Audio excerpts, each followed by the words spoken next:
Hello, my name is Gerry. I'm a Redemptorist here in Scala in Cork. Last Sunday morning before I celebrated Mass, I had a great chance to go along by the river, which is near the Redemptorist house in Cork.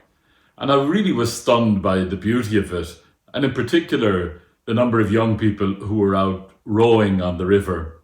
It really absorbed me, and I took time to look at it and dwell on it. I then began to wonder, when I was young, having grown up in Limerick City, where did I spot beauty, or where did I find places to breathe in the joy of the gift of being alive? And two memories came to me. One, often when things were frustrating or when I was feeling pressure, I used to simply get a football out or a rugby ball out or go and play my sports, or just go onto the road and get rid of my frustration.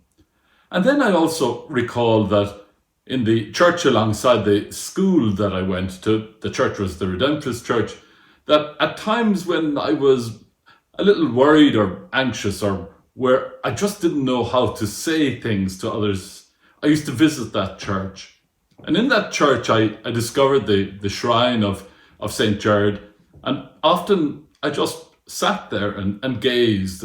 There was something about Gerard's face that allowed me to say what was going on inside me. And so ever since then, I've seen shrine churches as places of solace, and in particular in the Redemptorist churches where the shrine of St. Gerard is, I have discovered it as a place that you can go and just say the things that you find difficult to say to others. In more recent times, last year, I was being interviewed for something, and the interviewer was filling in an application form, and not an application form, but a personal details form. And they asked me what my profession is. And at least 3 times I replied that I am a religious. And I was frustrating the person filling in the form because they didn't seem to understand what I was trying to say. When I then said that I was a priest, the person filling in the form was quite at ease with that and knew exactly what to write down. And now these days, when I think of St. Gerard, I'm helped to recall the fact that in my Redemptorist vocation, I am essentially a religious, essentially a brother.